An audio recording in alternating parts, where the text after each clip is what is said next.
Magandang gabi po sa inyong lahat. Basahin po natin ang ating letter sender na si Monica. Advice Queen, paano ba ako iiwas sa mga taong tsismosa na lagi ako pinag-uusapan sa tuwing aalis ako ng bahay? Pinagchichismisan ako. Nakaka-stress po kasi dahil magkakatabi ang aming bahay at bawat kilos ko ay nakikita.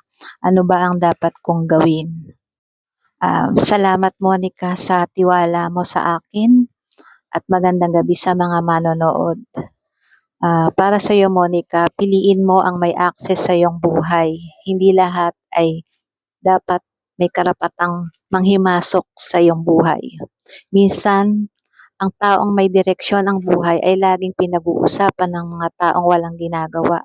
Hindi tsismis ang sukatan ng pagkatao mo, ang ugali at intensyon mo ang tunay na nagsasalita para sa'yo. Minsan ang pinakamabisang sagot ay ang magpatuloy kang mabuti. Tahimik at buo ang iyong loob.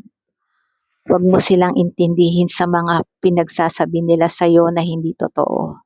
Magpatuloy ka lang, Monica. Marami pong salamat sa inyong lahat at magandang gabi.